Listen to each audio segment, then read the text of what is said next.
전체적으로 질문의 난이도가 작년과 비슷했다. 국방부의 경우에는 면접이 상당히 어려웠다. 상황제시형 질문의 비중이 많이 늘어났다라는 건데요. 면접자의 입장에서는 굉장히 야속하다고 느낄 수밖에 없는 질문이기도 합니다. 그래서 개인적으로는 이런 질문들을 좀 안 냈으면 좋겠다라는 생각을 하는데요.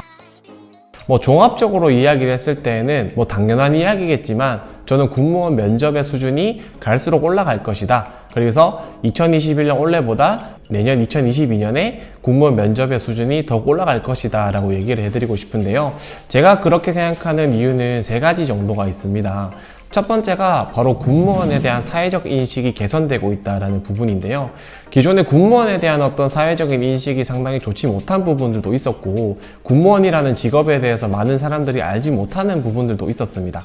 그렇다 보니까 실제로 면접에서 군무원의 인식에 대한 질문이 많이 나오기도 했었죠. 하지만 이제 군무원의 채용 규모가 굉장히 확대되면서 군무원의 어떤 사회적인 인식이 향상되고 있고, 사람들이 군무원에 대해서 알고 있는 비중도 굉장히 많이 늘어난다는 것을 알 수 있습니다.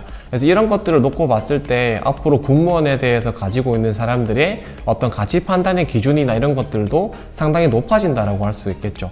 그래서 이런 것들이 자연스럽게 면접에 반영될 것이고, 그것이 저는 면접의 수준의 난이도의 향상으로 이어질 것이다 라고 생각을 할 수 있겠습니다. 자, 두 번째는 이 첫 번째 이야기를 이어서 할 수 있는 부분들이다 라고 생각이 드는데요. 군무원이라는 직업에 대한 사회적 인식이 향상됨에 따라서 군무원이라는 것이 이제는 하나의 새로운 공직 분야에서 선택할 수 있는 직업이다 라고 인식이 자리 잡히고 있는 것 같습니다. 기존의 군무원을 준비하시는 분들 같은 경우에는 공무원과 함께 병행해서 준비하시는 비율들이 굉장히 많았는데요. 현재는 이러한 비율들이 조금씩 줄어들고 있는 추세입니다. 그만큼 군무원이라는 직업이 내가 공직 계열에서 공무원을 제외하고 선택할 수 있는 또 다른 직업 중에 하나가 되고 있다라고 할 수 있겠고요. 그런 만큼 군무원 내부적으로도 어떤 직무 수행 능력이라든지 직무 능력이라든지 직무의 수준 같은 것들이 높아진다라고 할 수가 있겠죠. 그렇기 때문에 이런 부분들로 놓고 봤을 때에도 내년에 군무원 면접 시험의 어떤 난이도는 계속해서 올라갈 것이다 라고 이해할 수 있겠고요. 네, 마지막으로는 3번째로 이제 채용 규모의 유지다 라고 할 수가 있겠습니다. 올해는 군무원을 6,000명 정도 선발을 했었죠. 근데 이제 2022년에 군무원과 부사관을 선발하는 채용 규모가 5,500명으로 확정이 되었습니다.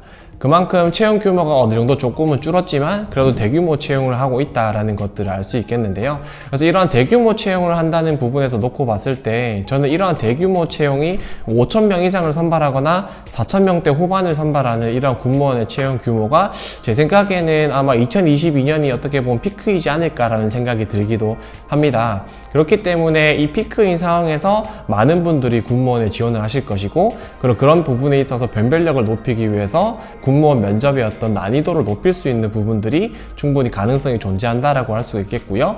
그리고 실제로 올해 같은 경우에는 그 임용지를 배정하는 부분에 있어서도 필기와 면접 시험을 반반으로 분배해서 배정을 했었죠. 그래서 이런 부분으로 놓고 봤을 때에도 군무원 면접에 대한 난이도 상승은 어떻게 보면 뻔한 결과다라고 할 수가 있겠습니다. 네, 마지막으로 저희가 이제 2022년에 군무원 채용 규모가 어떻게 될까에 대해서 한번 얘기를 해보려고 하는데요. 이러한 상황에서 대규모 채용이 어떤 막바지가 될 수 있는 부분들이 있기 때문에 경쟁률이 굉장히 증가될 것으로 예상이 되고요. 그만큼 면접 준비가 힘들어질 수도 있겠다라는 생각이 듭니다. 자, 이제 마지막으로 2022년 군무원 채용 인원을 기준으로 해서 여러분들이 군무원 시험과 면접을 준비하는 데 있어서 명심하셔야 될 부분을 이야기하고 마무리하도록 할 텐데요. 앞에서 이야기해드렸던 것처럼 군무원 채용 규모는 2021년보다 소폭 줄어들 것으로 예상이 됩니다. 그렇기 때문에 여러분들이 군무원 채용에 지원하는 부분에 있어서 가장 중요하게 생각해야 될 부분이 면접의 비중이 50%나 되기 때문에 내가 면접이라는 부분에 있어서 경쟁력을 가질 수 있는 분야가 어디일까를 생각해 보시는 게 굉장히 중요하다라고 얘기를 할 수가 있겠습니다. 저하고 실제로 컨설팅을 진행하면서 제가 많이 드렸던 질문이 있는데요. 전공을 공부하시면서 가장 즐거웠던 부분이 어떤 것을 있냐? 전공을 필기시험을 준비하시면서 어떤 게 본인과 가장 잘 맞다고 생각을 했냐 라는 부분들을 물어보고 제가 그것들을 실제로 지원 동기에 녹여서 합격시켰던 사례들이 굉장히 많이 있습니다. 그것처럼 면접에 있어서 여러분들이 경쟁력을 갖추고 어떤 필기 점수를 필기 컷이라 하더라도 뒤집을 수 있는 방법은 내가 적어도 관심을 가지고 있고 흥미를 가지고 있는, 그리고 내가 지금까지 해왔던 경험, 나의 전공, 내 역량과 적합한 직렬을 선택하는 것이다 라고 얘기를 해드릴 수 있겠는데요. 그래서 여러분들이 내년에 군무원의 어떤 경쟁률이 심화되는 상황에서 내가 잘할 수 있는 직무, 내가 면접에서 그리고 필기시험에서 우위를 점할 수 있는 직무가 무엇인지 반드시 생각을 해보시고 선택을 하는 시간을 가지셨으면 좋겠습니다. 자, 그래서 오늘은 간단하게 2021년에 군무원 면접시험이 어땠는지 저희가 분석해보는 시간을 가졌고요. 그리고 2022년에 군무원 면접시험 전망이 어떻게 될 것인지에 대해서 가볍게 한번 이야기해보는 시간을 가졌습니다. 그래서 올 한 해 여러분들 정말 시험 준비하신다고 너무 고생 많으셨습니다. 아마 스스로 한계를 느끼는 순간이기도 했을 거고, 면접이라는 것이 인생에 있어서 굉장히 큰 도전이고 또 두려운 순간이었을 거다라는 생각이 듭니다. 그래서 결과가 어떻게 됐든 간에 다들 너무 고생 많으셨고, 앞으로 남은 것들에 대해서 또 준비를 해나가는 시간을 가지셨으면 좋겠습니다.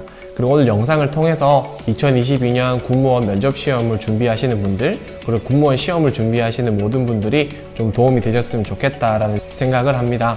자, 그래서 2022년에도 여러분들에게 많이 도움이 될 수 있는, 또 면접 합격의 길로 이끌 수 있는 그런 정보들과 이야기들로 여러분들에게 찾아뵙도록 하겠습니다. 자, 2021년도 너무 고생 많으셨습니다. 감사합니다.